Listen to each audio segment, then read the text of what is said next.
change. Okay, so welcome everybody. It's not very usual that the speaker is two think tanks in a row here. It's just coincidence. Last time was because of the availability of Anne Halleman, so we just had to arrange it like that. So today I will be speaking about my work actually, and about the PhD. I've started a PhD project. It's called KiMuPe. It stands for kinemusical performance.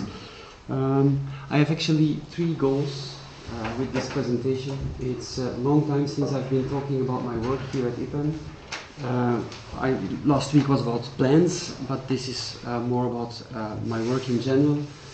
I think it's good to frame the PhD, because the PhD in Antwerp is really connected to whatever I'm doing here. So there is a kind of a priority. I start from the work here and the PhD fits in. And then of course I want to present my PhD project. But a very important element in this think tank is actually that I want to invite people from IPM to collaborate actually in this project. So I've put in my slides several places where I said this is something we might collaborate on. So this is the overview. I talk about my framework, so the overall framework of my work, and on the approach, something that for me means a lot to think about. How do I approach my research? Then I will talk about the what, why, how, where of the PhD, and then I hope we have a fruitful discussion, of course, in the end. So if we look at the whole of my work, let's say, then there are 4 tracks. Of course, research is one track, logic, but an important track is education, so teaching actually. There I try to develop good practices, while the research is really about studying the role of body movement in instrumental music learning. Then there is a theory track. For me, I like to work with a lot of theories, develop theory, work with concepts, play with concepts. Play is something very important in my work. And then now, just recently, I added the performance aspect actually, so that's the PhD. But let me start with theory. So there are 2 main disciplines which I try to combine into what I call a pedagogical-musicological framework. So that's the overall framework wherein I want to put all my work. So if I look at the discipline of musicology, my main topic is actually the relationship that musicians have with their instrument, and there is a kind of steps in how I elaborate that. So the first step was in my philosophy thesis actually, where I used ecological philosophy, activity theory, and theories on optimal experience like flow and presence. And there I try to combine and define what does it mean actually when musicians feel their instrument as part of themselves. So I try to investigate the processes that underlie this feeling. This was from a theoretical point of view. And next step I took in this was, okay, it's not just about the body, what does it mean when the body is involved? And then I used actually Thomas Metzinger's levels of embodiment. I really believe a lot in levels. Even in the first elaboration in my master's thesis in philosophy, I also worked with different levels. So presence has different levels, which was good to elaborate flow experience and go to the body. So the more we work with levels, the more we can actually pull things out of each other, and then we can bring them together. So levels of embodiment are very important to me. I will not go deep into it, but we have a morphological level. That's the body we have. There is a functional level, that is how we use our body, and then there is a phenomenological level, that is how we see our body. And those 3 aspects are actually continuously in everything I do and in everything I try to set up. And so now I'm in the next step, which is quite intensive actually. So now I'm trying to further elaborate my vision on the musician-instrument relationship, and maybe it's good to define for me an optimal relationship is one in which you merge with your instrument and you become one. Okay, so you incorporate the instrument as a natural extension of yourself. This is one vision. There are other differences. For example, some say that you need to fight with your instrument. Some say that the relationship with your instrument it's an erotic relationship. So you have different kinds of perspectives, let's say. So I really am in the transparative perspective, and that is what I'm now trying to further elaborate on the basis of dynamical systems theory, which is not evident because very often this theory is actually opposed to the transparency perspective. So a bit Hegelian, I think, thesis and antithesis, and I try to make a synthesis. So, but there I'm now. Can you explain the transparency perspective? Yes, that's that your instrument is actually no longer in your consciousness. Actually, it's not an object of your consciousness while you are playing. You forget about your instrument, and that is when you incorporate it. Just think about when you are typing or playing in a virtual environment, and you don't think anymore about the keys. You just do whatever you want to do in that environment. And the same with music. But how is it of Yes, because in the literature, let's say, this transparency perspective is most often coupled to where you have your musical intentions separately from the interaction with your instrument, and your instrument is just some kind of material medium through which you bring the message to your audience. I don't agree with that interpretation of the transparency perspective. So that's what I try to elaborate. And you have my publication, so that's where I elaborate, of course, this thing. I'm working a lot with, I want to mention that because I work a lot with Melissa Bremme from Amsterdam Conservatory in Amsterdam. And now we are really going deep into this dynamical systems theory. So, musicology. And then the second thing is education. You remember, I want to bring them together, but of course within each discipline I take a stance. And in the beginning it was all about constructivism. Even in my PhD, in the title there was constructivism. More and more I'm kind of moving further. I will not say move away, but I go to a non-linear approach to pedagogy, and this is really related to dynamical systems theory. Actually it comes from there, and the non-linear pedagogy comes from, how you say that, physical education. So turning in Dutch, where you do your sports activities at school. So and that is what actually I want to combine together into this pedagogical framework. Very important because everything I do fits within that. So then I go to education. It's about developing good practices. It's about instrumental playing, but also playing your instrument in an ensemble. And until now I've been mostly dealing with ensemble playing. So what I do to develop these good practices, I give a lot of workshops, a lot of lectures. The workshops are doing, the lectures are talking about, but for me this is really important to talk about this work, so I go to conservatoires a lot in Europe actually, talking with those musicians at the conservatoire, being at the top of their, and really into the playing. So I talk with them about all these theories, about all these ideas of working with movement and so on, and this gives a lot of feedback. So I'm always very close to practice. This is something I really want. And then I also give regular lessons. In primary schools I work with children, but also in music schools, and now since this year also at the Conservatoire in Antwerp, where I work with Conservatoire students to develop. So this is not research in as we mostly at IPEM see it, but it's research to practice, you could say. Yeah. So I'm actually all the time developing through teaching. And I'm very happy actually also that I'm now started instrumental lessons with a group of 9 kids in difficult situation, kids with migrant background, which is really different than let's say the white privileged people I normally work with. And this is really interesting to see how they deal with this bodily approach. In my ERC, I don't know if you remember, I talked about this. There is on the one side the problems and the challenges of music education as it now is, and on the other side we have these problems with dropout and diversity. So this is really going again to practice, to learn about what I'm doing in the field. Okay, so that's and then I want a constant interaction between those elements. So then I go to research.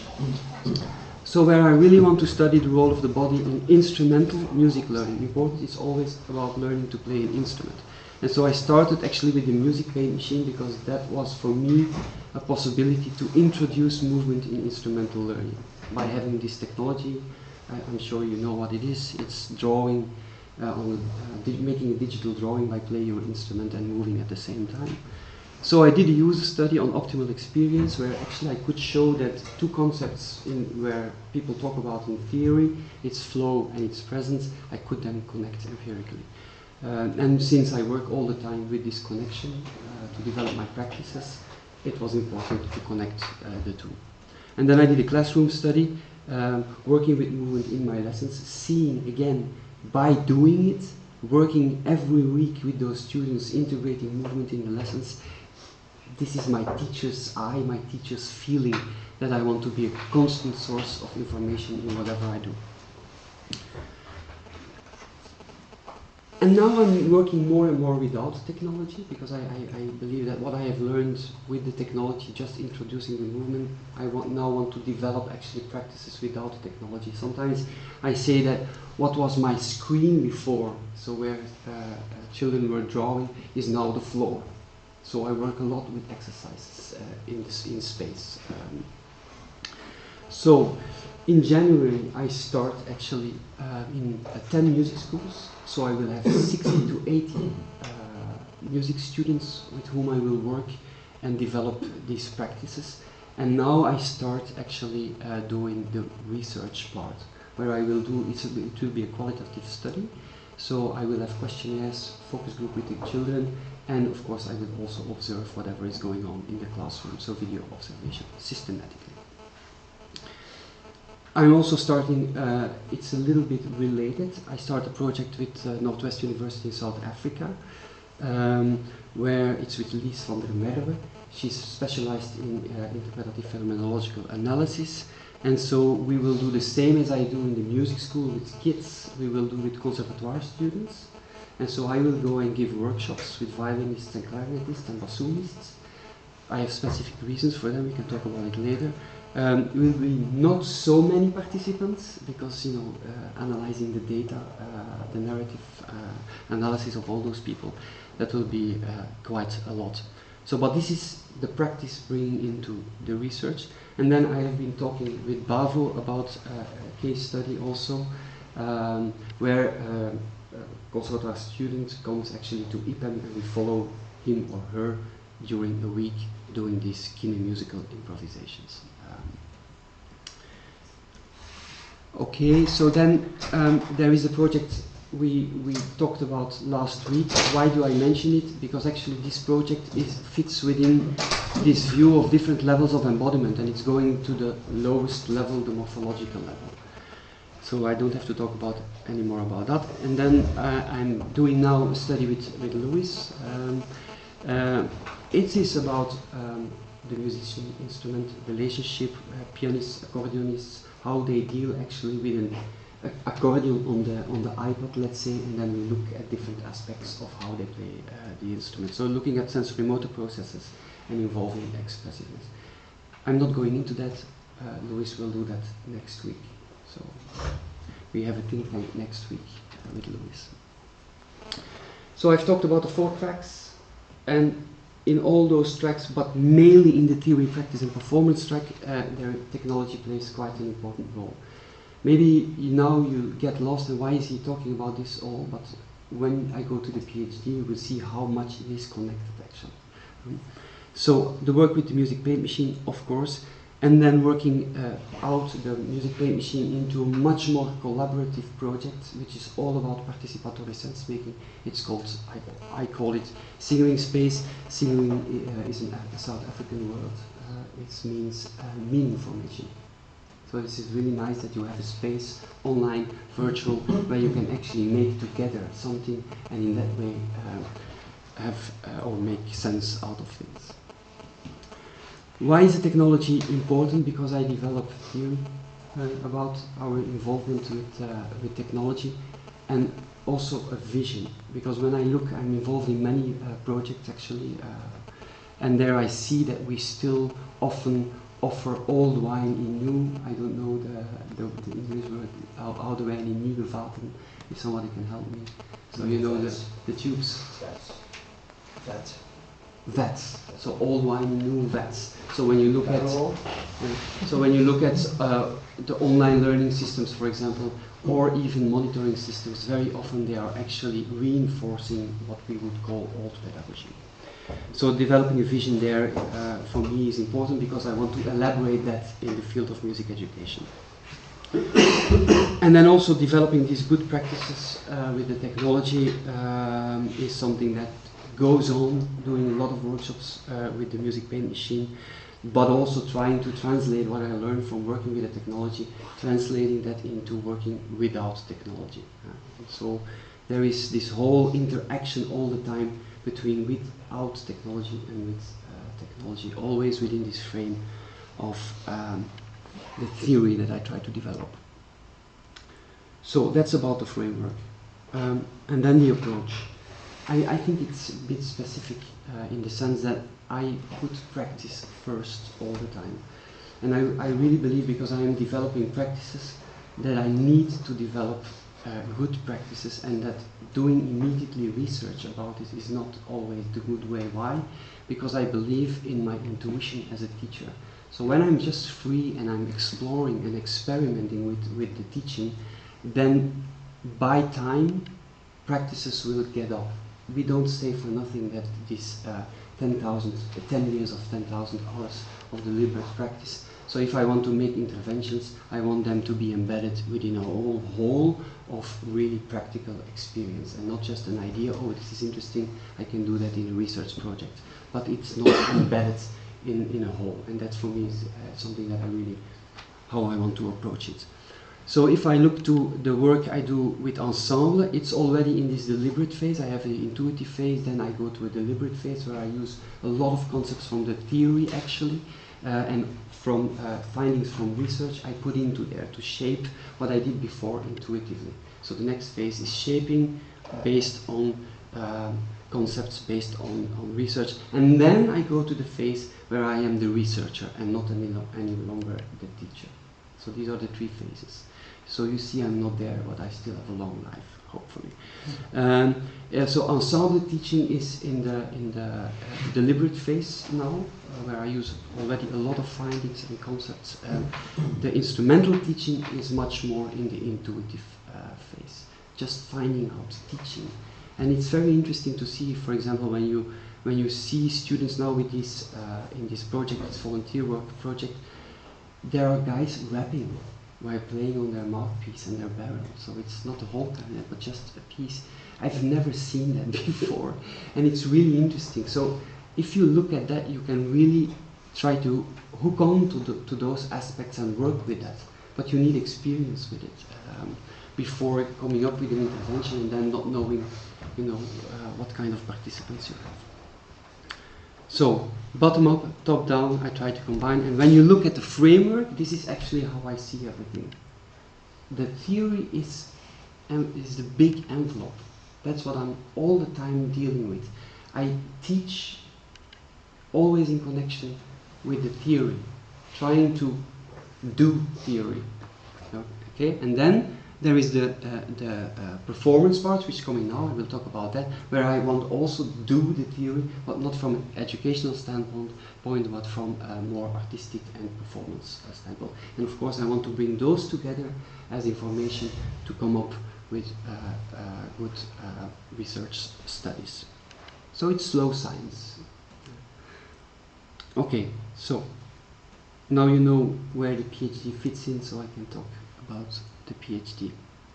As I said, it's a journey of artistic exploration in kinemusical performance. It's all about moving, it's all about playing, and how the two can be related to each other, and it's all about my own artistic growth in that. Why do I want to do that? So I want to stress that actually, that doing the PhD is not just following an opportunity. Hey, I see a call, I apply for it, and then maybe I get it, and then I do it. No. It was a very deliberate choice to go onto that path and to really start performing with the things I'm doing in education. Why? Because the more and more I do this educational work, I see Luc you need to be on stage doing that, because then you get important information. It's an important source of information to deal with whatever you are trying to develop in education. Actually, it's logic. But I always assumed that the work I did as a clarinet teacher, as an ensemble teacher, as a saxophone teacher, that it was enough. Well, that's what I realized. So, you know, you come to reality and you see, no. You need also to perform with movement and music. Might seem evident to you, but for me it was not that evident in the beginning. And now I would say it's not only evident, but I say it's urgent and it's a necessity. That's why I do the PhD. But I must admit that it's also an artistic urge from myself. For more than 10 years I've not been playing so much. Since 2 years I have my own band. I do a lot. I improvise a little bit in that. We are very free in the way we play. It's not anymore classical music. It's classical music, Balkan music. It's jazz sometimes. And the need to play really became very big. So there is this aspect also why I wanted to do it. So it's about reconnecting to my former practice. But not just reconnecting, it's deconstructing who I was as a performer, because I was a very classically trained clarinetist. Yeah. And doing all the work I did here, since I was working with Marc on my philosophy thesis, it started a growing process where I gradually went away from my own training, and I started to see the flaws of it, also the strengths of it, but the necessity to have again a dialogue. I love dialogue always. So the necessity to have this dialogue between the traditional way of working and a new way of working, in which all I learned here at IPAM and abroad about how movement might play a role, when I integrate that into a different approach than the traditional approach can also benefit from that. So deconstructing who I was. And then most importantly is developing my own language as a musician. Because, you know, in this traditional training, very often you do have your personal way of interpreting, but you do not make your own music. And that is an urge I have more and more, inspired by everything I do with the movement. I see when I work with students that there is a big potential to use your own movements as a way to develop music, and not just interpretation, but also music. And for me, I couple that to subjectifying the body, where your body becomes a source for meaning, and this meaning you translate in your own music, in your own improvisations. So this is the artistic urge, let's say. And we talk a lot about arts and science, and well, I feel this need for that from within, actually. So what will I do? I will study, of course, artistic growth. It is an artistic PhD, so I have to see that. And I will look at my own musical evolution. I am not an improviser, but I will improvise all the time. So it's interesting to see in 4 years how I will grow. Whether I will grow, maybe also. But anyway, this is interesting as data, let's say, to look at that. Also my evolution in the way I move. I am not a dancer, and yet kind of dancing will be a big part of whatever I do. So I will develop as a mover or as a dancer. And again there, we will see processes of self-organization, and this is very interesting. I will see patterns that might emerge, patterns I already have. If you look at the photo, this is a typical pattern for me when I'm moving, when playing the clarinet. So what will happen when I'm moving for 4 years with my clarinet? So this is an interesting aspect. And I'm also interested in my own experience. How do I feel in me what is changing? And I want to connect that to whatever I'm measuring in the music and to whatever I'm measuring in my movements. So I would say that this is really an important scientific interest in the artistic growth process. And of course, it's never away. It's all about this musician-instrument relationship. So the movement evolution, the music evolution, and my own experience, I want to couple that via these levels of embodiment, I want to couple that to the relation I develop with my instrument. Really change. I can tell you for sure that for many years I have felt a little bit bad because I felt that what was before, that my instrument was, I felt it as part of myself and it went away. This really, for me, I was more actually, it's not a joke, but it's maybe a little bit crazy. I was more concerned with my PC, with my laptop, than with carrying my clarinet at some point. It hurt it a little bit. But anyway, so this is a thing I want to investigate. How does that change over the years? And there I will try to develop methods to bring that about. I will do interviews with myself in a way, you know, talking to a video, having these logs and so on. So this will be interesting data. So not only study, I will of course, I have to perform because I need a portfolio as an artistic PhD student. So I want to perform. And I decided to have 3 tracks in there. One will be going to play in abandoned buildings. It's fun, but it's also interesting. And I do it because I have experienced that. And how you deal with an environment, and how you walk around, how you move in such buildings, because they have a particular acoustic. And that's where I actually want to look at.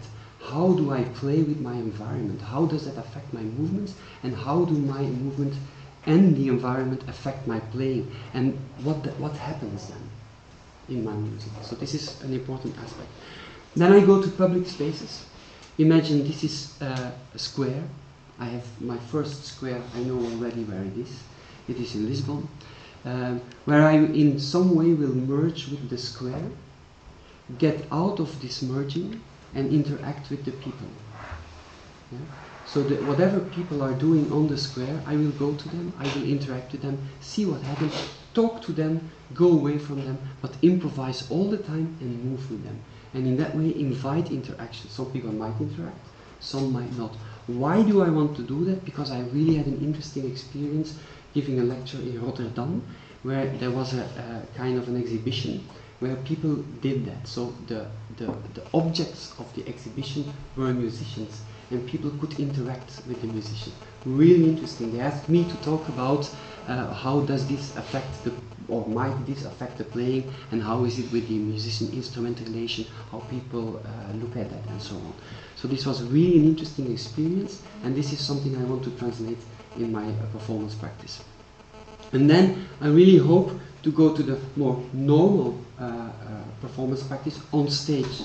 But I will try to bring whatever I do in those abandoned places, and whatever I do in squares, interacting with people, that is what I want to bring on stage. I don't want to be like a monkey in a cage that on a stage does a choreography, playing a bit and doing some movements. No, I really want to find ways to what I do in the 2 other spaces, translate into that. I have wild ideas about, I talked already with Evan, to have this kind of materials on stage where I play with acoustics. For example, playing here, but making tubes that go around on stage, and these kind of things where I can make the sound move. And maybe this is something that might inspire practices in our lab. So that's where I refer to Asil, because working with the 3D synthesis could be very, very interesting here.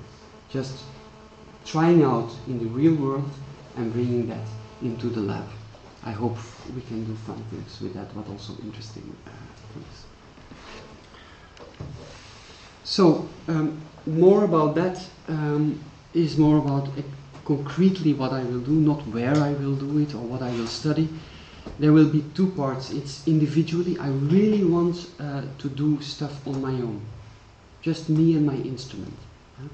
I will look at how movement and music evolve together, and I will use different movement approaches to steer this process. Okay, I will talk about that later. And then there will be technology in, relating everything I did, you know, in the paint machine and so on, singing space. I want to involve sonification. Of my movements, that will be the feet. I'll talk about that later on. And also the movement of my clarinet, those will be sonified.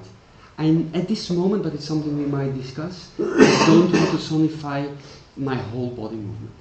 Just the feet and what I do with my clarinet. But I think it might be interesting again, if we look at the work here, to think about this measurement, how to deal with the data from the foot soles and so on. And might also be interesting to develop new practices with the foot soles. I really believe that what Ivan, and I have to say that what Ivan and Jorg did with the foot sole is so nice work actually, and I believe that, as I believed in the very beginning, I don't know, not many were here in the very beginning, but I had a dream, Ivan, you remember, with the paint machine. We worked with CDs we put on together, and I was always talking to Ivan, I want a spectrum of colors. So we worked together a lot, different stages of developing this pressure mat, and if you see how the pressure mat got involved at IPEM in many projects, I really like that. Well, I feel that foot soles can have the same effect actually. And why? Maybe I can already say that now, because I want to work with expressive foot movement, not just on the ground, off the ground. So this is about my individual improvisation, and then of course that was a flaw in my proposal when I sent it to Antwerp, and I realized it afterwards. Luckily it didn't play a role, but that is, the collaborative aspect was not enough in there. It was mostly collaborating with myself, me, myself and I, and you know, that is not the best thing to do. It's important to do, but it's not the best thing to do. And here I think, so I will engage in joint improvisation, and this is for me something really interesting for whatever is going on now at IPEM. If we look at the paradigm that is going on with optimal experience and optimal interaction, the two people, how they interact, I think here can be a real life activity that we could investigate. And why I think it would be interesting? Well, because there will be an evolution.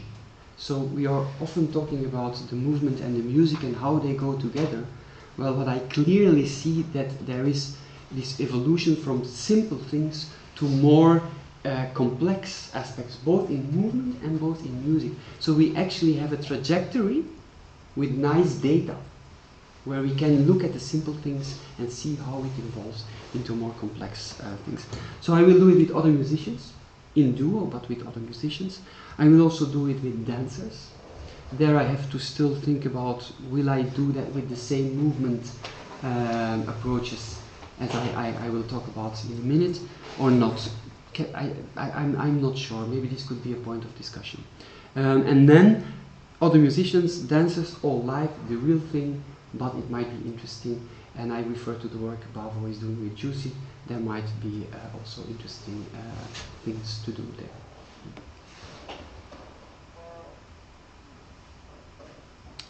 Then there is, next to the individual work, the joint improvisation, there I engage in collaboration. I think it's important. There is a nice project, it's called Growing Gifts, it's in Antwerp, it's by Jana Beck. And what they do is actually have a little bit the same, but with people who draw. So you get in real time people improvise drawing. They use music, but the music is more like a background thing. They say there is some interaction, but it's not that the music is really created together with the drawings. And that is what I will do with Jana. So we will actually, everybody will be creating something. And I don't know if you remember some slides before when I talked about singling space. It's actually that. Singling space is a virtual environment where I want to get people together, drawing, moving, playing, and so on. Well, here we will try this out. And the idea is to have then a project proposal later on. And then there is singling space that will be, so the next one, but I've been talking with Louis actually also about this, and this might be a better option. But there is MaxLab, who are working with an immersive lab. I will invite them here for a ThinkTank because they are doing interesting work with this immersive lab. And creating a virtual environment is also something that I want to do. But all again, you have the framework, the PhD, and the collaborations bring those things together. So, more concrete. I have a global structure for the project, which is actually kind of a repetitive cyclical structure, and there are two phases in it. It's the experimental phase and the dissemination phase.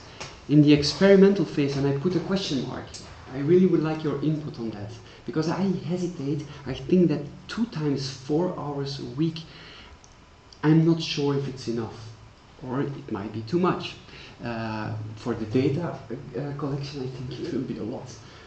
Really a lot. So thinking about this and how to deal with that is something I can learn a lot from other people here at IPEM. So, but 2 hours will be with technology, so with sonification, and there my feet movement will be sonified, and this sonification will be an invitation to improvise on with movement and music. And I want to get into this loop. And of course I will do the same, only with the music and the movement. And then there is a dissemination phase. Publish, of course, publish or perish, and then the performances, and also lectures. That's not so important. The main thing is in the experimental phase. But although I have to say that engaging in dialogue with other people presenting the work is very important to develop also the experimental phase. So this is the global structure, and then there is the structure of the experimental phases. There I will engage first, and that should start now in January. I will start in a free exploration phase. I will do whatever. Just no things that tell me what to do, no frameworks, movement frameworks. Just I take my clarinet, I start moving, and I start playing. I can tell you, I already did that a few times, so it's not a zero position. Of course, you cannot erase your life, but I can tell you this is really a confrontation, but it's interesting. In a way, it's a breakdown, and the fact that I will be measured probably will have an effect also on whatever I do. But the interesting thing will be that I start there and I want to develop something. So self-organization will be the main thing in whatever is going on. And so there will be patterns in my movement, there will be patterns in my music that evolve over time. And then I'm interested in seeing, are there certain patterns that I repeat, that I use? Do I have a repertoire? And the next question is, when I get out of this exploration phase, how can those repertoires, if you could say that are my comfort zone, how can I get out? Because if there is one thing I like in life, also in research, is getting out of comfort zones. And this is what I look for in this project. Because for me, this is where artistic practice can have a boost. So I go out of my comfort zone, meaning my patterns that I like to use, and I have some. And then I will use different movement approaches to pull me out of that. Yeah? The first one is Laban. Why Laban? Because I want to work in what I call my personal space. Non-locomotor practices. So I will not move around. I will explore the space that I can reach when I stand still. And I will do all kinds of exercises, and Laban is really great for that. The next step is that I do move in space, and that I do locomotor activities, and there I go in the external space and I will use Dalcroze for that. Yeah, all kinds of different of Dalcroze. You're not all familiar with Laban, not all with Dalcroze. So let me start with Dalcroze.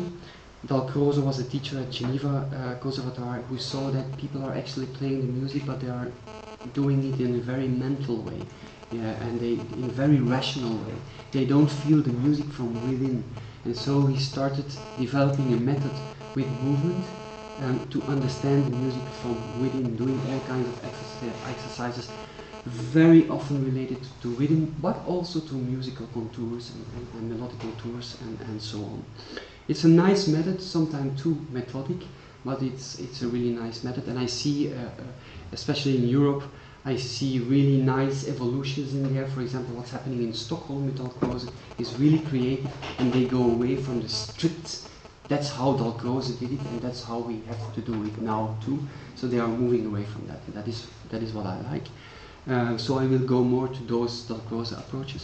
And then there is Laban, who tried to how to say, come up with a system also to describe movement, and then had different categories, and using those categories in different movements to explore the way you can move.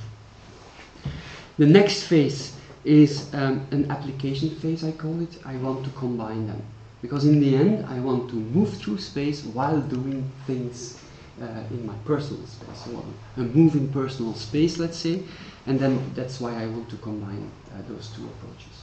And again, how do my patterns change over time? That's my question.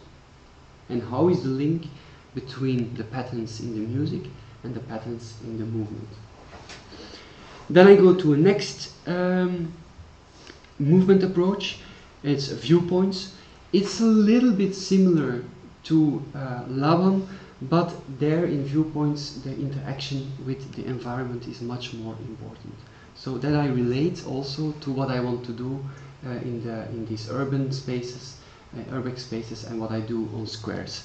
And then there is Gaga approach. It's another approach where imagery is quite important. And for me, I have three spaces in the work I do. Is the external space, is the personal space, and it's the inner space. So you go to imagery. And I want to use movement in education not because I want to develop dancers, but I want to develop the inner dancer. So if you have this commercial of vodka, I don't know if you know it, when you hold a bottle of vodka in front of a cat, then you see a panther. So my idea is when a musician is playing, I don't have to see the dancer, but when I hold the bottle in front of the musician, then I really want to see a dancer, because of all we know already about music and movement and how they are related and how important movement is for the understanding of music. Not only for understanding, I think, but also for creativity and for expressiveness. So that's where I want to work with. And then, of course, in the end, I have to put everything together. And that's the end phase of the PhD. And I hope that by that time, it will be in 3 years, that I really can, for myself, say, when now I improvise, it's me. When I use movement, it is really me. And when I look back, I see this trajectory. I must think about what Marc once told me about doing a PhD, is climbing on a mountain, and then when you look back, you see the road you should have taken, but you go like this. Do I quote you? It's helpful. Okay. Well, then you didn't mention that at that time, Mike. For 4 years, I think you were one. So, but this is the same. I really hope to look back, not only at the artistic road, but also the fact that in this time, we had this really nice set of data in which we could do a lot of scientific work and look at, from a dynamical systems perspective, at how movement can change over a long time. And that is what interests me, is this longitudinal aspect. Let me see where I am. Okay, I always forget those animations. Okay, so data collection. Music, of course, is just the recording, but I will use a clip-on microphone because I move a lot. And you know, when I perform and there is a fixed microphone, it's a problem for me because I move too much for the fixed microphone. So clip-on microphone. And then the movement. There are the foot soles. I think I have a picture of it. It's wireless. Okay, I have 5 sensors in it. I will do expressive movements with the feet, so not just on-off, as I said. Why? I want to explain it. Because when you just do that, it does not really have a big effect on your body. But when I start doing stuff like that, I need to compensate all the time with all my body. And this is where I'm interested in. So we make music with the whole body, not just with the fingers, or we dance not just only with the hand.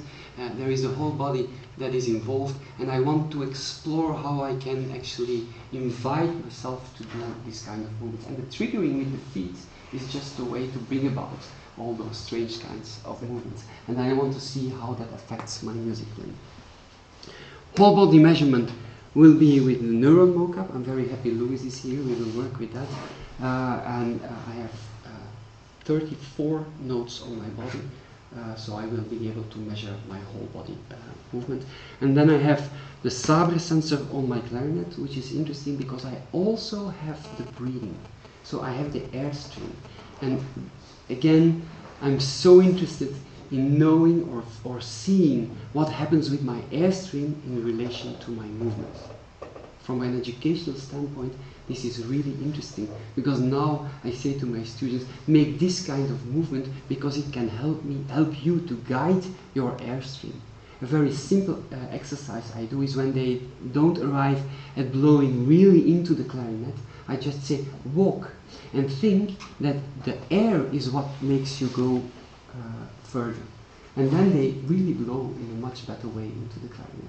So this is interesting to see the correlation or the association or the link between the breathing and the movements. And then, of course, and as you know me, you know now I go out of my comfort zone. Going into the data analysis, I will have to have, and I'm happy about that actually, but I will have to have a very steep learning curve working with MATLAB and dealing with the data. But I do hope that this can be also something where we can collaborate a lot on. So I will have to structure and prepare the data because I will have quite some data. I want to visualize it a lot and look at the data together. Then, of course, there is a statistical analysis of the motion and the sound data and how to do that. I really hope we can strongly collaborate on this here at IPEM. I have my ideas on how to work with that. I want to work with variability and that I want to connect that to entropy. I believe that there might be happening something in the way I move. And the more that I kind of develop, should I say, but now it's dangerous, a rich body schema where I have my patterns that I can work with, and it's related to jazz actually. So if you look at the work from Norgaard and they see how big jazz musicians, they often use the same patterns all the time over and over again, I think that something like that will also happen in my movement improvisations. So this is an aspect I'm interested in.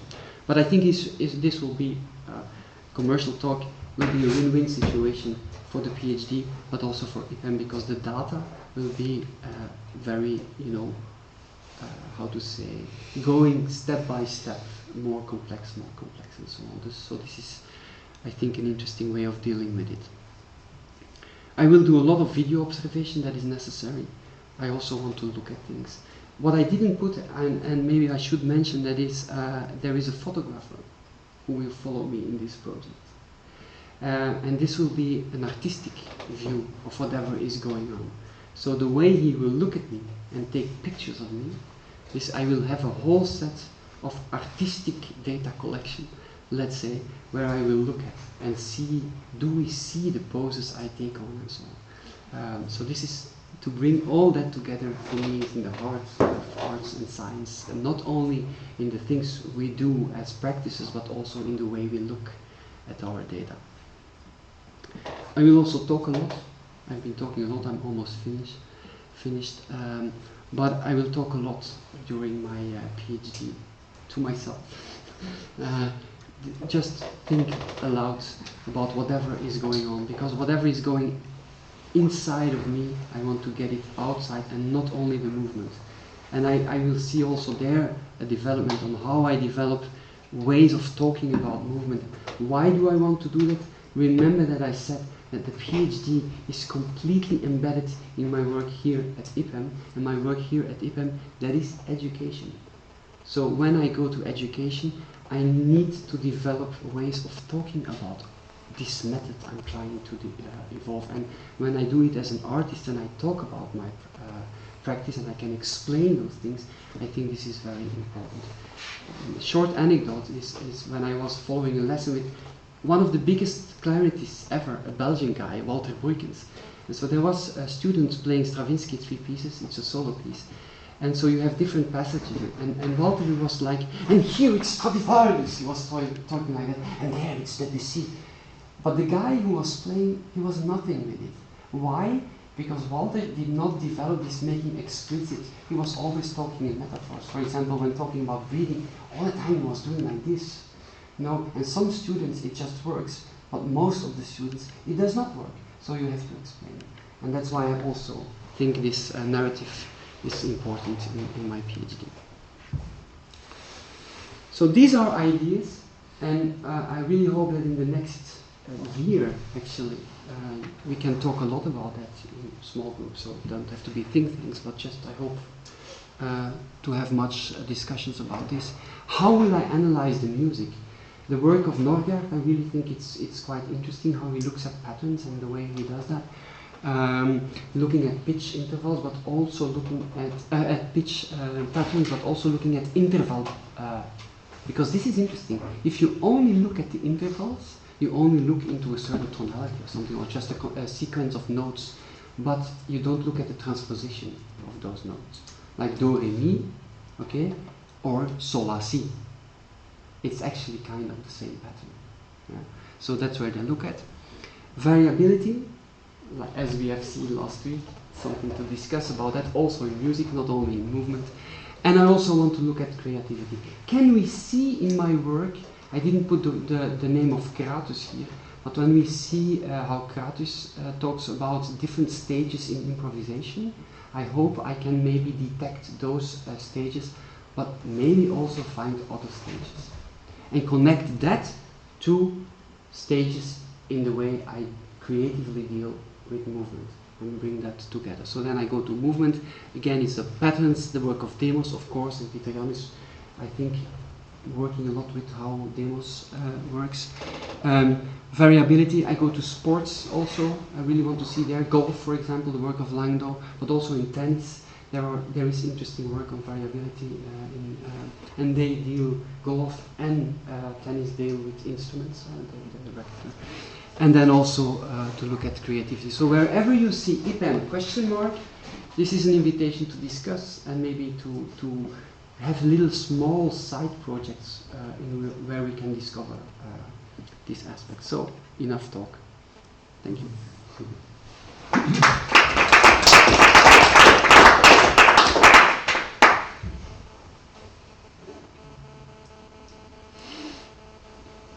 Questions? Yes, questions, remarks. Really interesting. I have some interesting thoughts. And maybe to start with, when you mentioned be one with your instruments, I was also thinking about attachments and the idea of attachments. You know, if you like, for example, I play squash, and I do realize also my optimal playing sometimes is when I no longer feel the bat as an extent. It's like a part depending on the movement. But I wonder with an instrument, it could actually be something you're actually attached to as well. It's not a part of your body. Do you have a way to separate these, or do you consider attachment? Is it attachment or extension? No, you mean the touching actually of the device, but there is a difference in touching, because when you play with the rackets, it's touching all the time, and then again, I believe there is a nice talk about Evelyn Glennie, which you should look at, when she talks about this, holding the sticks to play on the marimba. It's fantastic how she talks about that. And in a way, I think that's related to what you talk about with the way you hold it. Just try to play tennis. I mean, I don't play, well, I play squash, and hold it very stiff. What then will happen? You know, you're not able. So you have to find a good balance between this flexibility here and not too fixed, but also not too, because then you cannot control anymore. So this is an interesting test. There is the concept of dynamic touch, which is interesting there, but I should look up who it was there. And also, I think that the work of Serres, but that's philosophical, could be interesting there. And as I work with the concept of presence, and the different levels of embodiment, and there you come to the morphological level, and how you know, people are looking for the right rackets and the right thing to put around it, and it all is related to that, because the feedback you get from holding it, there could be a breakdown, let's say, or there could be something that's annoying you, and to me that is on the morphological level. And if there's a problem, it goes up because if there's a problem, the way you use your rocket might change. So that's the functional level. And when the way you use your rocket, then you say, and you feel it and you start talking about it, it doesn't fit. And actually this is the same process you can have with an instrument. That's why we all the time are changing our instruments, looking for different ligatures on the clarinet, looking for different bows and so on, working with the tension of the bow and so on. So this is, I think, related to what you say. It's interesting because I was also had the risk of what happens actually in 4 years, because you're going to look at it for 4 years. So you have to use the same instrument, right? Yeah. Throughout the whole time. Yeah. And It's my clarinet. The same. Absolutely. So Yeah. what happens? It's a huge risk, but if, for example, if it's lost or something happens to it. Then there is a problem. And again, I like problems because it would be interesting to see if the process, if we could find a process, whether it continues or not. Of course, we are lucky if I have a Selmer signature clarinet. If I go to the shop and buy another Selmer signature clarinet, it's really kind of the same. And there is also the thing of the mouthpiece, and that's related to holding the racket. This is new. If that breaks, it's a problem, because that's really where and because I know when I buy the clarinet, the way they put the keys is quite the same. So that's not such a problem. What is I break my mouthpiece and I go and have to find the same mouthpiece again? That's a problem. 3D printed. I have to leave in a couple of minutes with that. I have a very small remark. It's maybe a detail of what you presented. It's about the data analysis. Now you make a separation between music and movement, but actually what we want is methods that allow us to combine the two together. And so, because I think we have a lot of methods that do the analysis of music, we have a lot for movement, but the combination of the two is not yet existing, yeah. I think. Well, that's why I wanted really to present this, because the way or the kind of data that we have, I think it will be good data to go and try to find this, because there will be this evolution, and I know how it works. I'm seeing it in others, and how you start with very simple things, so you will have in a way very simple data, and that might be a start of seeing how can we deal. And the good thing is that from the very start you deal with the data. This is real life data, and this is data where the connection between the movement and the sound is being we look for that connection. So this, I think, might be a start. And maybe also follow up also from the work from Demos, for example, because he has music and movement for him are always connected. He's studying the two together. When you talk about patterns, Demos also in his last work, he's looking from the dynamical systems to the, and we mentioned this in previous ThinkTanks also, but the underlying principles, like where do these patterns are generated. And actually the separation, music and movement, and analyzing both of them together, finding patterns in either of them is not too difficult. Connecting them is very difficult, but if you would go, we talk about levels, but a level deeper to the, let's say, the principles that generate the patterns. So the hidden aspects actually that cause both, and if you find that hidden parameter, or how to say, then it would be interesting. Yeah, I've been thinking about. I know, for example, in this last work of Demos, where he has like a dynamic systems model, a couple of equations predicting phase transitions or moments, some parameters, relative phase or whatever. So we can give some simple things, obviously not explain music and movement as a whole, but in a musical interaction we know that relative phase is very important. And in improvisation, if you just looking at patterns and like with recurrence plots and so on, I think you will always find something and something to say. But I can imagine that maybe there will be tempo, will be a very important parameter in improvisation yourself.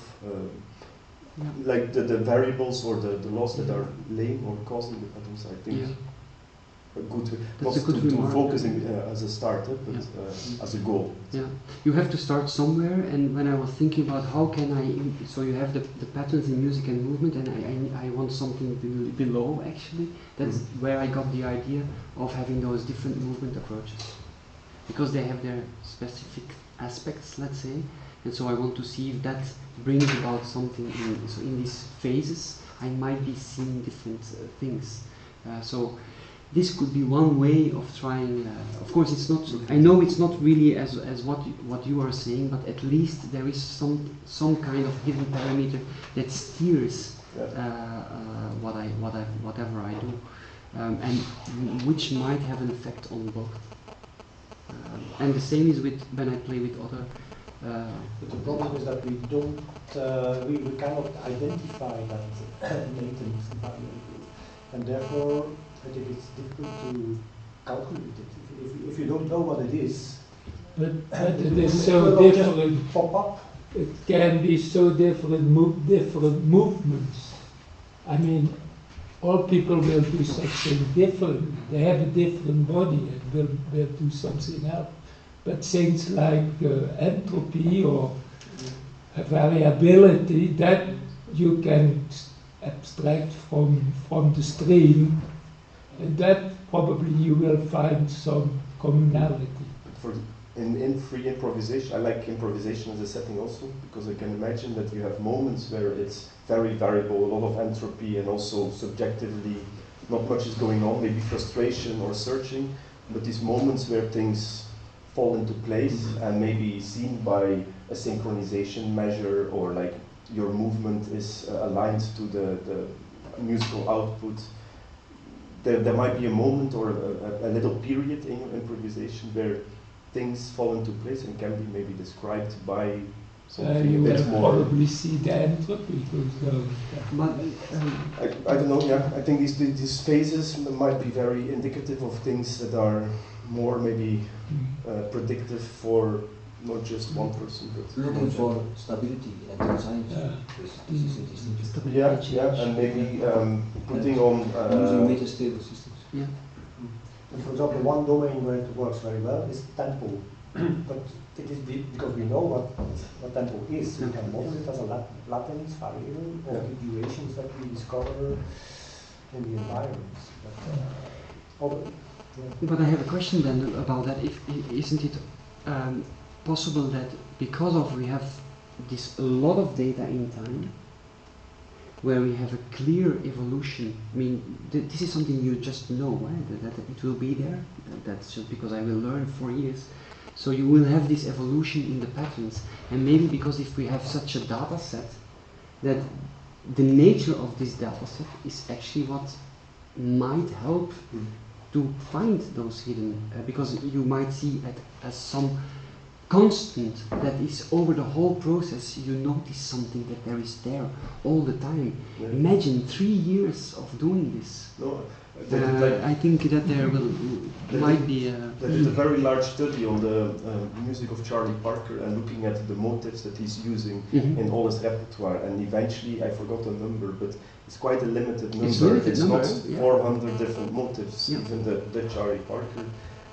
They were bringing it back, and I don't know, I didn't read the full research, but there were patterns and structures that were coming back, and they were mirrored and inverted and whatever, but the motives themselves were in a way identical. So indeed, if you have 3 years and a lot of data identifying these things that are coming back, but then what are the things that are generating them, or how can you escape, what you say, destruct these patterns or things that are coming back? It's more interesting. So there, I think interaction between doing the PhD and the research institute, let's say, which can, deal with the from the outside with the inside. There, I think it might be interesting to work with that. It's an opportunity. I saw a discrepancy in your, the contradiction is better. I like that. In your, you are interested in investigating the space, for instance, in old buildings, etc. But then you put stress on the fact that you want to have a clip-on microphone in which you suppress all the information of the space around you. When you are improvising in such an old hall, you are looking for specific space effects also, And then you lose it with the clip-on microphone. So what you mean is that I have to look at the kind of microphone I use, but I Yeah, cannot. yeah, no, I think you have to intelligently take the microphone to the spaces in order to discover, and not necessarily on your clarinet. Because it will be recorded on video, that's for sure. And Yeah, what, but I mean, if you play and you change position, Yes. the acoustics will change. And if you do that with a contact mic or a clip-on mic, you don't have these variations. so you don't think that because the microphone is just to record, you don't think that the microphone will record my changes? No, I mean, not the acoustic. What you are hearing when you play, you are looking around. That is relevant of that space. And if you then use a clip-on microphone, you have always just the sack sound of the clarinet. Combined with the video recording could help? I mean, Yeah, it's video- about hearing. I guess it depends on what you want to record. If you want the space information in your recording, then a clip-on won't work. Then you need 3D audio, those recordings.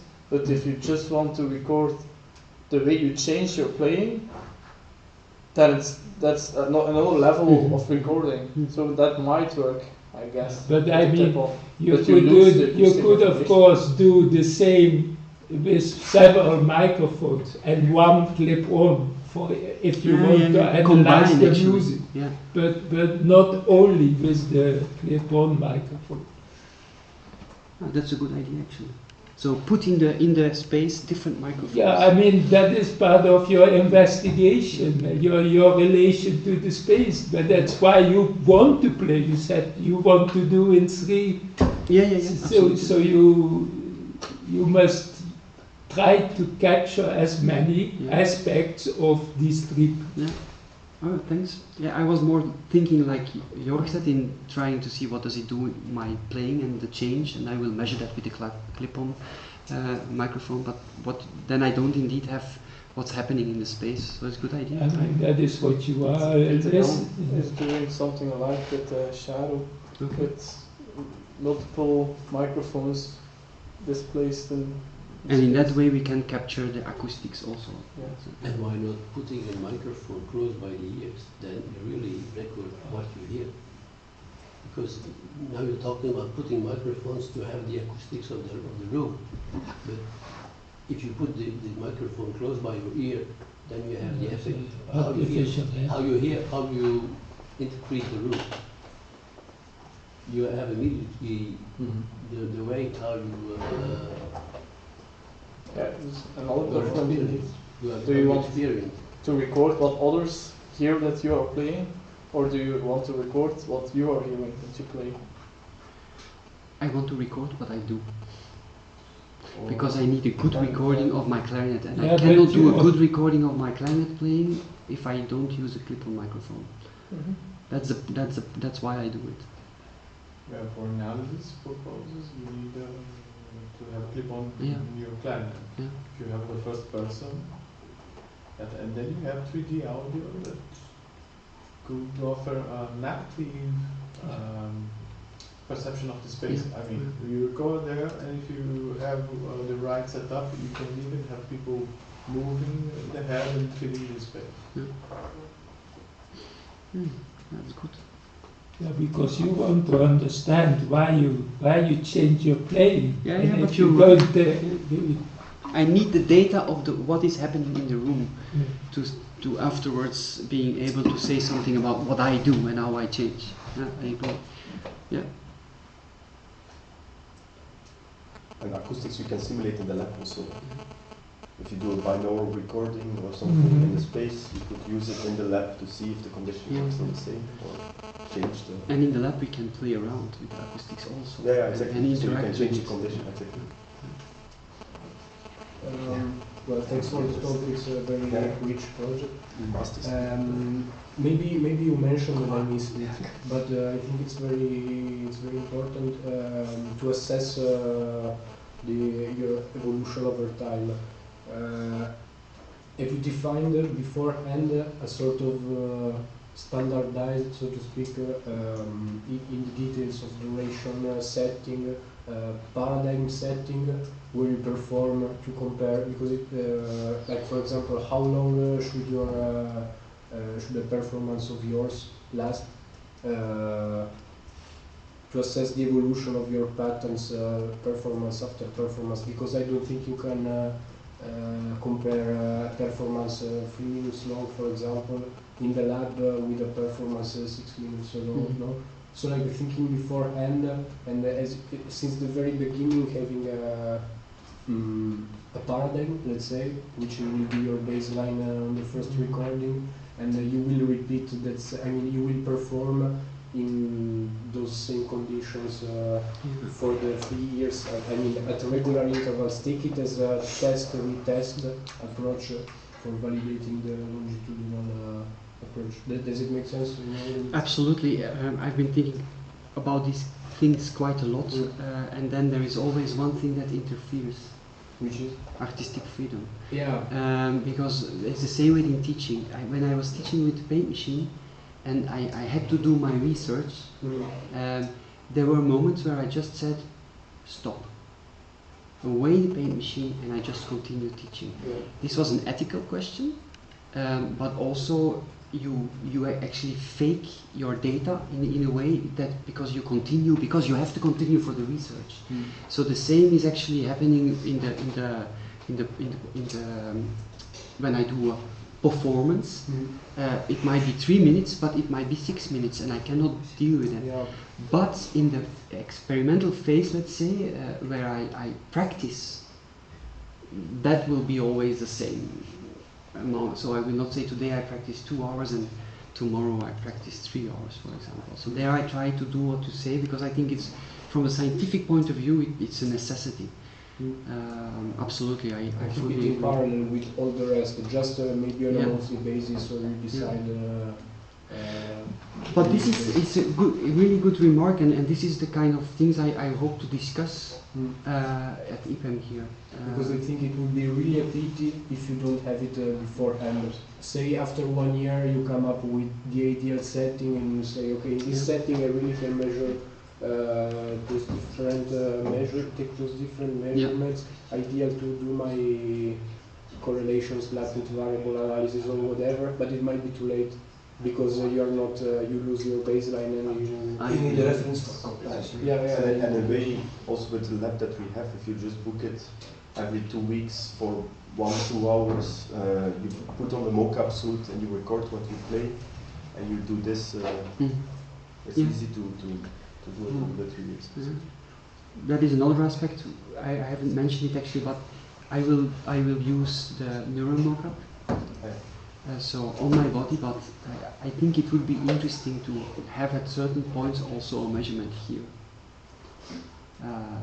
I don't know why, but in a way it's something that tells me, look, you have to do that. It might be interesting to compare the neural mockup also to the mockup. Did you do that? Two different systems, and then again comparing it will be more tricky. Better to be consistent with as an experiment or as a pilot or whatever. Yeah, I think the neural mockup data is with what I will work all the time, because I can go in these spaces and on stage and so on and always be measured. But what I want to think about with IPEM is how I can do from time to time something in the lab here, maybe that could, because we have the synchronized stuff and so on. That might be an option, for example, doing all the performance part and then the work outside, but maybe choosing with the neural mockup, but then maybe choosing the lab as the setting for your more. It sounds bad in this kind of more standardized. scientific. No, not scientific, but standardized, and repeated. Yeah, it's a good idea, I think. And I think you can also easily validate it. So you do both measurements separately, just to make sure that the outcomes that you want to use are correlated with both the equipments that you're doing. So you're validating it, and then you can use one or the other. So if they are validated or not, actually, what Mattia mentioned, for instance. Can I maybe one Sure. more thing? Perhaps it could also be interesting to keep a track on your physical condition of the 4 years and the exercise you do, because Yes, yes. yeah, because Confrontational, but no, I mean because we're talking about movement and breathing quite a lot. Basic tests. Yes. Yeah. What would be very Smoking. interesting actually. And you will do the testing. No, there's movement patterns. And for example, you can also do really nice VO2 max tests, which is just your maximal, the maximal Oxygen. testing every year, once a year. You can really, some people say there's no difference here and there, but then you have a log of your physical exercises. Thanks. Maybe that could actually. I didn't think about that, but when I think that now, when you say it, okay, of course, it's related to. So yeah, sure. So and also already you have a lot, but think tanks are always to confuse people a bit more. You could also do physiological measurements during your performance. I know, like heart rate, or but there are many sensors now that can easily be. I'm hoping to receive very good news in the next, how many days is it, for FWO project? Probably I won't get it, but suppose when I would get it, in the budget are two infrared cameras for the muscle activity. Okay. Yeah. EMG. No. No, from a distance. Infrared thermography. Okay. Very expensive cameras, but from a distance with a very good resolution actually, and that would be really, because I To measure the muscle. do blood activity in the muscles. Yeah, and this is interesting, as you remember maybe from last week. I am not only interested on the movement on the outside, but also to know what's going on the inside, because the same movement you can do with a much different thing going on. This is what Chinese call Fang Song Gong, and it's a maximal result with a minimal effort. And might be that I have a maximal result, but also maximal effort. and seeing that changing would also be interesting. But let's say with the 3,000 euros I have as a budget for my PhD, I cannot buy too many of those things. But if that FWO would work. I have a question about, you had a slide and you said you embed everything in a theory. Yes, and then the two circles on top of that. I have a problem with these theories. What do you know? I mean, what are these theories? Are they ideologies or real theories? Or as example, is Laban and Dalcroze a theory, or what? What are the theories? Okay, Laban and Dalcroze I don't see as theories. Okay, but I see them as practices that sometimes are too much methods, which have to be strictly defined. That's really an ideology. Yes, you go to conferences and you see it immediately. What might be a theory, for example, is dynamical systems theory. How do you use that? How do you for example, now I've just written it actually. It should be submitted quite soon, on how I see music performance as a dynamical system. So I try to elaborate that, couple that to, for example, the theory on levels of embodiment as proposed by Thomas Metzinger. But also if you look, for example, at the lowest level of embodiment, the morphological level, then there is a concept of morphological computation, which to me is really interesting. So there you go to robotics. And from robotics, there are different insights from the ways they deal. For example, we used to have robots with all the things that turn. How do you? Some artificial joints. Now more and more, they see how the material in which the robot is actually made. That takes a lot of away from the computation that might be needed by a computer, for example. So and we have that, and sometimes complex behavior is just something that is reactive to the environment. Think of the plank, that you just put something like this, and you have two planks that are connected with a scharnier, somebody will joint, and you put the plank on the right angle, then it will be as if it is walking.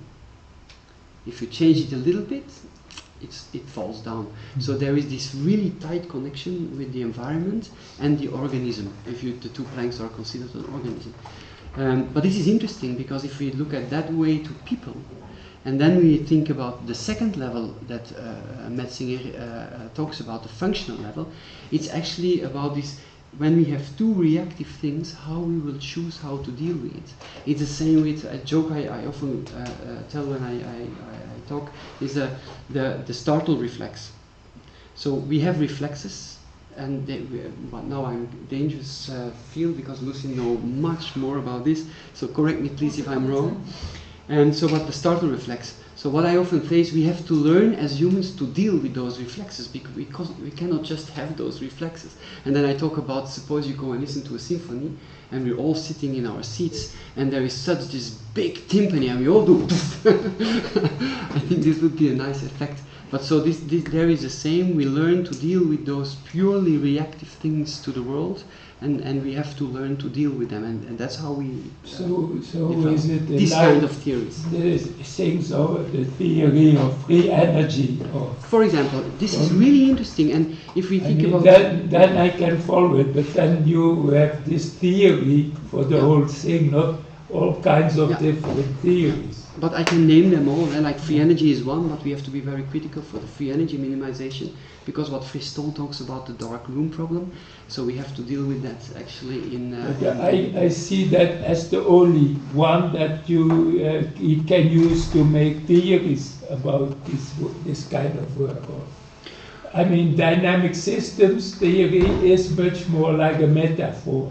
But if you translate it into neurological things and prediction at different levels, it becomes maybe possible to test it. That's what Thelen actually tells herself. It is the dynamical system theory provides a rich series of concepts and metaphors you can actually use to think about research and so on. So I fully agree. That's what I mean with theory. But free energy minimization is one, but I like, for example, hypothesis testing. I like affordance navigation. I like morphological computation, and all these things I try to bring together to think about. But you have only 4 years. No, but that's the thing is, I work here too, Leon, and I've not been sitting still in the past years. So maybe I'm silent in the think tanks about my own work, but I've been doing a lot in the past 4 years with regard to that actually. But only not in empirical work, but always using that in teaching. But that kind of theories. Yeah, but you want to see how your improvisation changed in 4 years and then try to apply these theories. I see. I cannot imagine it yet. Well, in a world that we have to take care of resources, I'm always scared about using a lot of resources, especially time.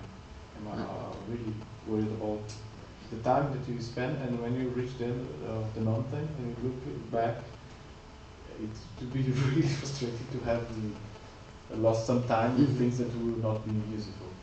So, and when people talk about longitudinal studies, I get really stressed because of that, because you need to be really certain what you're going to do now, in order not to lose your time and resources, precious resources to that. So maybe if you could simplify, and for every element or variable that you want to look at it, make a bunch of questions and references in order to be sure that you have some light at the end of the tunnel. It's very systematic. A table, I will look at it and the references are there. I'm sure that you have all of them. Question, references, possible outcomes, or hypotheses. Instead, to make it and maybe measure how much time do you spend with that in your daily practice? And, well, this is my suggestion in order to make this longitudinal study more with less risk. But there is a hidden thing going on, that you are imagining that in the process of improvisation you evolve. You use this word many times. Evolution is something problematic as a word in philosophy, but I knew that you didn't want to mean that. But there is a kind of change. Change, yeah. But it comes from a hidden source. It seems to be yourself. And when it, for that we have what we call auto-ethnography. There are methods for that, etc., etc. Maybe this is another block of your table that you should look at the methods in auto-ethnography. Yeah. And I think you are opening a new field, which is the data-based auto-ethnography, which is kind of nice. It's below there on the narratives. Ethnography, but not data-based or computational auto-ethnography. I never heard people doing that. But I have but it's not in here. But I have with Juicy. I talked a lot about that to her. We have actually video stimulated recall in education actually, and that's what we used with Juicy, because Juicy was in what exactly the problem that that Matti talked about when she came at IPEM, and I had to start guiding her. She missed the whole processes. So we had to come up with a solution, and one of the solutions I proposed was this video stimulated recall and this think aloud method. And now I think, and she's doing it actually, I said we can do that based on data. It's just to use and visualize your data and talk about that. Yeah, this is part of the kind of auto. But not how I will do it, but in other stuff. I think that is. I have proposed an expert study for FWO, which I'm waiting for, and that is exactly where this is. I talked about data-informed video observation, and then actually the experts will deal with the measurement technologies. We talk about it, we look at it, we talk about it, we look at it. They change something and so on, and just to evolve. No, this is the wrong word, but to think about these measurements based on what the experts know. And I think in sociological world, they are studying also how behavioral people are being changed by the way they look at their own data, because of there's some fuss about that, at least in the Yeah. So it's there's something, but still, there's something hidden in your changes that is related to yourself. Yeah, and then adding, I would add kind of a small psychological test every time you do that, or before or after the test, in order to keep track of the main things. But still, there's something hidden. And I would suggest that, especially concerning the movement, you put, I think it's a direct influence, which could be contemporary dance training. You could have someone guiding you in order to evolve your way of dealing with movement. I think very easily about, for example, choreographic technologies for sight, which is a method, and most of the contemporary dance teachers know they could teach you these methods. There are videos and there are exercises. For example, you could, during 3 years, make all the exercises that ProScience proposes, and they are very systematic, let's say, and have this change of movement engagement as a variable in terms of the influence of from a teacher, because there's something hidden that you may not be able to explain at the end. Absolutely, I haven't mentioned that, but I mentioned the different phases where I will use Laban, where I will use viewpoints, Gaga and Dalcroze. In those phases, I will take lessons in viewpoints, in Gaga, in Dalcroze and in Laban. So I will have this kind of guidance. But then maybe your suggestion would be not to do it like that and have a continuous, the same, all over the period. That's what you mean? Or? Yeah, but lessons are not Laban, like dance lessons. No, it's. I already did workshops in Laban. It's really great where you explore the different scales at Laban and you use those different scales. Actually, it's just a combination of points in the space. Conceptual. These are conceptual elements inside the dance viewpoints or analysis. in concerning movement, you have to make moves, you have to practice. No, you do that in the workshops. Have you ever done a Laban workshop? Yes, It's great. But what a risk I see with your book, which is I think, because I also thought maybe there should be someone to watch to talk about optimal movements and how you're moving, but then you're influencing the performance and how he naturally moves and how he finds his way with a reference point. But the natural movement is a hidden barrier. You don't know what is natural movement. This is the problem. It's better to know that there is an influence than just throwing to this what I call hidden, but you could call natural movement. Instead, it's a kind of, especially in auto ethnography, it's a gray area. At the end, you may find a pattern and say, it was me. You understand? It may be weak, if you come up with this kind of explanation. And this is the reason of auto ethnography or reports or a kind of emic ethnography is the risk of just throwing out your viewpoints. Yeah. So this is I have a good point. Yeah, it's a good point. Okay. Okay, that's maybe it. Thank you all, great inputs, and it was good, and happy to finally present once my work here. So thank you very much. And next week we have Louis talking, and we have Mattia talking. Again. Yeah.